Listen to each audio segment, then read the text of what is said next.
Hello दोस्तों, मैं आपका दोस्त अजीत और आज हमारे पास है माइक्रोटेक का सेट जिसका मॉडल नंबर होगा EB1100 करके। ये दोस्तों हमारा साइन वेव इन्वर्टर है और अभी हमने दोस्तों इसको बैटरी से कनेक्ट करके रखा है। इसकी जो प्रॉब्लम है मैं आपको इसे ऑन करके दिखाता हूँ। यहाँ पे हमने MCB ऑन कर दी है और इन्वर्टर की डिस्प्ले पे यहाँ पे आप देख सकते हैं UPS ऑन की LED ग्लो कर रही है। यहाँ पे UPS ऑन की LED ग्लो कर रही है। बट दोस्तों इसमें जो प्रॉब्लम है इसके बैक साइड यानी आउटपुट सॉकेट से इसमें आउटपुट हमें नहीं मिल रहा है। तो सबसे पहले मैं आपको दिखाता हूँ। ये देखिए, ये बैटरी से अभी देखिए बिल्कुल करंट नहीं ले रहा है, जो कि 1.5 एम्पियर के करीब लेना चाहिए, लेकिन अभी बैटरी से भी ये करंट नहीं ले रहा है। तो अभी देखें, मैं आपको आउटपुट चेक करके दिखाता हूँ। तो आउटपुट ये सॉकेट है, इसमें मैं यहाँ पे वायर कनेक्ट करके दिखाता हूँ। ये देखिए, कोई यहाँ पे आउटपुट नहीं है। यहाँ पे हमारा जो वोल्ट मीटर लगा हुआ है ये भी आउटपुट सॉकेट के साथ हमने कनेक्ट करके रखा है, लेकिन इन्वर्टर हमारा आउटपुट नहीं दे रहा है।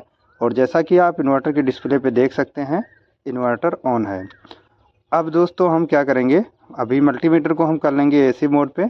चेक करते हैं कि प्रॉब्लम कहाँ से है। तो मल्टीमीटर यहाँ पे हमारा AC मोड पे सेट है और मल्टीमीटर की जो दोनों प्रोब है उसे हम कनेक्ट करेंगे PCB की। यहाँ पे जो ड्रेन के दोनों वायर कनेक्टेड है, यहाँ पे हम कनेक्ट करके वोल्टेज मेजर करेंगे। तो यहाँ पे हमने मल्टीमीटर की दोनों प्रोब कनेक्ट कर ली। 10.5 वोल्ट के करीब यहाँ पे AC वोल्टेज हमको मिलने चाहिए, लेकिन दोस्तों आप देख सकते हैं यहाँ पे जो वोल्टेज हैं ये अभी यहाँ 0 वोल्ट मिल रहा है। यहाँ पे कोई वोल्टेज नहीं है। यानी कि दोस्तों या तो हमारा मॉसफेट ख़राब हो सकता है या फिर हमारी जो मॉसफेट ड्राइव है वो बन नहीं रही है। तो अभी दोस्तों यहाँ पे हमने कार्ड को बाहर निकाल लिया है, आप देख सकते हैं। और उसके बाद स्टेप बाय स्टेप चेक करते हैं कि प्रॉब्लम हमारी कहाँ से है। तो मॉसफेट दोस्तों देखने में बिल्कुल फ्रेश लग रहे हैं, ठीक लग रहे हैं। शॉर्ट है या नहीं शॉर्ट है, इसे हम मल्टीमीटर से चेक करते हैं। मल्टीमीटर की दोस्तों एक प्रोब हम रखेंगे मॉसफेट की ड्रेन पे। ड्रेन यानी कि जो हीट सिंक से कनेक्टेड होता है, ब्लैक वाली ड्रेन पे रखेंगे और जो रेड वाली वायर है मॉसफेट की सोर्स पे लगा के यहाँ पे रीडिंग चेक करेंगे। तो रीडिंग दोस्तों जैसा कि आप देख सकते हैं 452 के करीब मिल रही है। यानी कि जो हमारा ये चैनल का मॉसफेट है, दोनों चैनल का मॉसफेट ठीक दिखा रहा है। और अब लास्ट वाले चैनल पे चेक करते हैं पॉजिटिव साइड, यहाँ पे भी 452 के करीब रीडिंग दिख रही है। यानी कि दोस्तों जो हमारा मॉसफेट है अभी ये चारों चैनल का मॉसफेट बिल्कुल परफेक्ट है।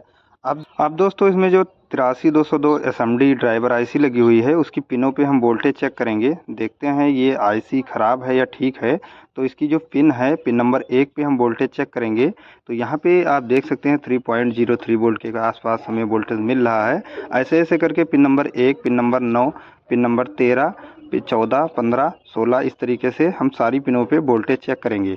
अगर दोस्तों इस PCB पे आपको फुली सर्किट डायग्राम चाहिए तो हमारे पास अवेलेबल है। कौन सी पिन पे कितना वोल्टेज होना चाहिए सारा सर्किट डायग्राम में लिखा हुआ है। इसकी माइक्रो कंट्रोलर पिन किस में यूज़ की गई है, सब कुछ स्टेप बाय स्टेप बताया गया है।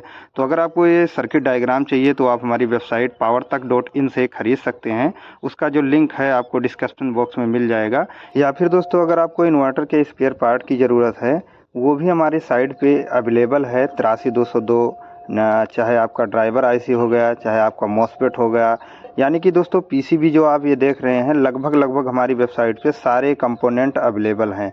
आप हमसे मंगवा सकते हैं। नए और पुराने दोनों आपको स्पेयर पार्ट मिल जाएंगे और दोनों की फुली टेस्टिंग होगी। आपको कोई फेक जो स्पेयर पार्ट है वो नहीं मिलेगा। आपको जो भी मिलेगा हमारी साइट पे ओरिजिनल ही मिलेगा।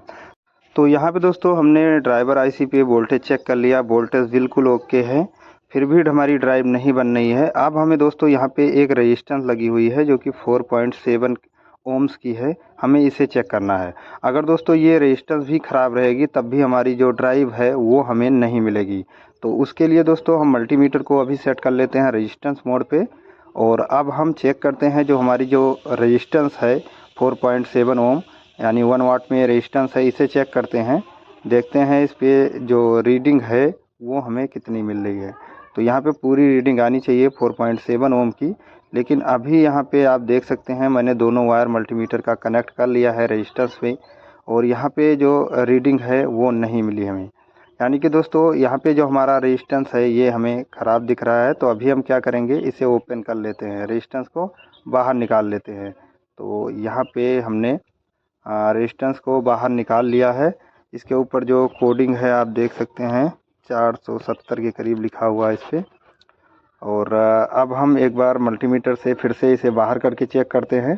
तो जैसा कि दोस्तों आप देख सकते हैं यहाँ पे मल्टीमीटर के डिस्प्ले पे कोई रीडिंग नहीं है, यानी कि ये जो हमारी रेजिस्टेंस है ये ख़राब दिखा रहा है। यहाँ पे रेजिस्टेंस हमारी ख़राब है। तो अभी दोस्तों हम क्या करेंगे, इसमें हम दूसरा रेजिस्टेंस डालते हैं जो कि 4.7 ओम 1 वाट में है। तो यहाँ पे हम रेजिस्टेंस लगा के उसके बाद आपको दोबारा से चेक करवाते हैं। तो रेजिस्टेंस दोस्तों जो इसमें लगी होती है साइज़ इसकी थोड़ी सी बड़ी होती है। तो जब भी आप सोल्डर करें तो इसकी जो दोनों पिनें हैं वो अच्छे से चेक कर लें कनेक्ट हुई या नहीं हुई। कई बार ऐसा होता है हम सोल्डरिंग कर लेते हैं लेकिन बाद में जो इसकी पिन होती है वो प्रॉपर कनेक्ट नहीं होती है, जिसके कारण तभी भी ड्राइव नहीं आती, या फिर ये रेजिस्टेंस ड्राई सोल्ड भी बहुत ज़्यादा होती है।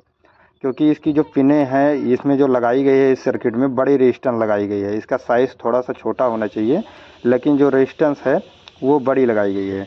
तो अभी दोस्तों हम इसमें दूसरा रेजिस्टेंस लगाएंगे। यहाँ पे हमने लगा दिया दूसरा रेजिस्टेंस और अब हम मल्टीमीटर से एक बार फिर से टेस्टिंग करेंगे कि जो हमारी रेजिस्टेंस है इस पर वैल्यू कितनी मिल रही है।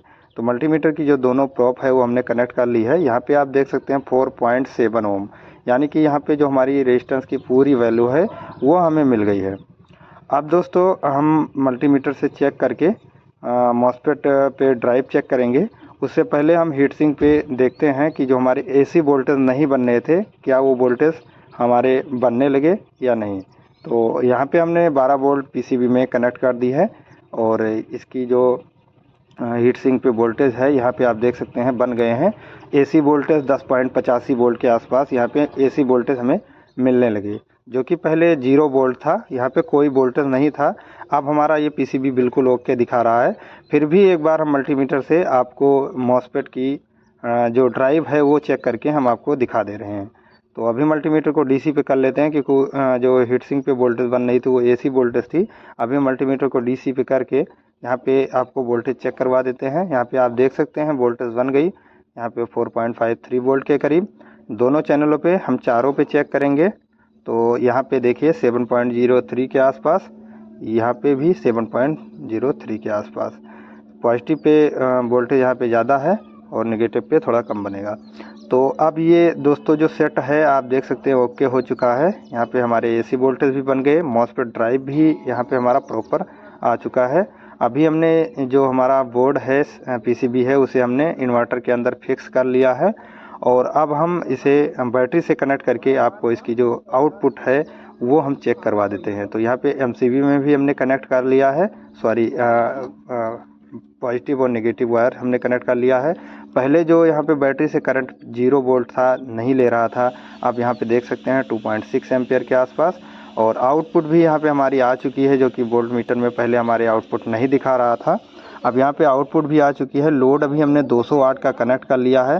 19.8 एम्पियर के आसपास यहाँ पे बैटरी से करंट ले रहा है और सेट अभी हमारा यूपीएस ऑन है, यहाँ पे आप देख सकते हैं। तो कुछ इस तरीके से दोस्तों आप भी ठीक कर सकते हो। वीडियो अगर आपको पसंद आई हो तो वीडियो को लाइक करें और चैनल पे अगर आप नए हैं तो चैनल को सब्सक्राइब करें। वीडियो दोस्तों काफ़ी दिनों बाद डाली, कुछ मेरी पर्सनल प्रॉब्लम थी। अब मैं कोशिश करूँगा कि वीडियो आपको जल्दी मिलता रहे। हम मिलते हैं इसकी नेक्स्ट वीडियो में। Thank you.